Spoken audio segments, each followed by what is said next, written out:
Hello guys, সবাই কেমন আছেন? আজকে আমি রান্না করব খুব ঝটপটে মজাদার চিকেন বিরিয়ানি। সেজন্য আমি প্রথমেই কিছু পেঁয়াজ বেরেস্তা করে নিচ্ছি। সামান্য একটু বেরেস্তা আমি তুলে রেখেছি। এখন এই বেরেস্তার মাঝে আমি আদা রসুন বাটা দিয়ে দিব। দুই টেবিল চামচের মতো দিব। আর আমার মুরগিটা হচ্ছে 600 গ্রাম থেকে 700 গ্রামের মধ্যে সোনালী মুরগি নিয়েছেন। সেটাকে সুন্দর করে কষাবো। আমি অল্প একটু পানি দিয়ে নিচ্ছি। আদা রসুনের স্মেলটা যাওয়া পর্যন্ত আমরা মশলাটাকে কষাতে থাকবো। তারপর যখন আদা রসুনের স্মেলটা চলে যাবে এবং পানিটা শুকিয়ে যাবে, তখন অল্প একটু পানি দিয়ে আমি সোজা রাঁধুনি বিরিয়ানি মশলাটা এখানে দেবো। এখন আমি রাঁধুনি বিরিয়ানি মশলাটা দিয়ে দেবো এখানে। এটুকু যথেষ্ট। আমি অনেক বেশি মশলা দিয়ে বিরিয়ানিটা রান্না করবো না, মোটামুটি একটু সাদা সাদা করার চেষ্টা করবো। আমি চিকেনটাকে টক দই দিয়ে মেরিনেট করে রেখে দিয়েছি, আর কিছু দিইনি। এ পর্যায়ে আমি একটু টমেটো সস দিয়ে দিব, তাহলে ফ্লেভারটা মোটামুটি ভালো আসে। অল্প একটু দিয়েছি, বেশি দিইনি, তাহলে একটা করা দিয়ে মশলাটা ভালো করে কষিয়ে নেব। আমার মশলাটা কষানো হয়ে গিয়েছে। এখন আমি চিকেনগুলোকে দিয়ে দিব।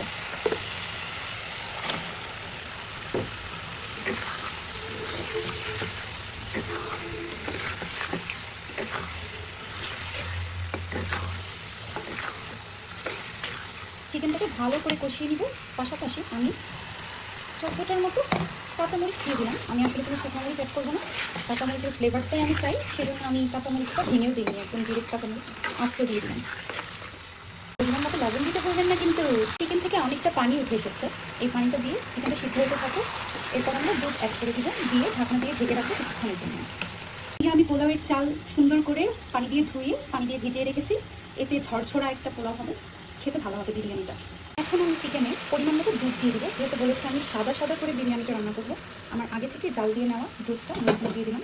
প্রায় 1 কাপের মতো দুধ আমি এখানে দিলাম। এরপর আমি ঢাকনা দিয়ে ঢেকে দেবো। এই তো আমার চিকেনটা খুব সুন্দর হয়ে এসেছে, এরপরে তেল ভাসতে শুরু করেছে। এই পর্যায়ে আমি আমার ধুয়ে রাখা চালগুলোকে দিয়ে দেবো। আমি দিয়ে দিয়েছি। যেহেতু বলেছে ঝটপট একটা চিকেন বিরিয়ানি, তাই আমি আর মাংসগুলোকে আলাদা পাত্রে না রেখে সরাসরি এখানেই চালগুলো দিয়ে সুন্দর করে চালটা একটু মশলার সাথে ভালো করে হালকা ভেজে তারপর পানি অ্যাড করি। এই পর্যায়ে আমি গরম পানি ঢেলে দেবো পরিমাণ মতো। আমি যতটুকু চাল দিয়েছি তার থেকে 1.8 গুণ 1.8 গুণ পানি নিয়ে আমি এখন ঢেলে দিলাম। আমি আসলে পানির সাথে কিছুটা দুধও অ্যাড করেছিলাম, এই জন্য পানিটা দেখতে সাদা মনে হয়েছে। এখন আমি মাঝখান থেকে চিড়ে 5টা কাঁচামরিচ দিয়ে দিব। ফ্লেভার অ্যাড করবো, একটু ঝালও হবে। মানে আমি তো কোনো মরিচের গুঁড়া দিইনি, যে কারণে একটু ঝালের জন্য আমি মাঝখান থেকে ভেঙে 5টা কাঁচামরিচ দিয়ে দিচ্ছি। আমি লবণটা একটু চেক করে নিব।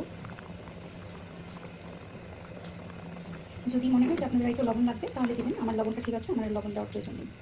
আসলে বিরিয়ানিতে চাইলে অনেক কিছু অ্যাড করা যায়, যেমন আলু বোখরা, কিশমিশ। কিন্তু আমি আজকে খুবই সাদামাটা একটা বিরিয়ানি রান্না করছি, কিছুই অ্যাড করলাম না।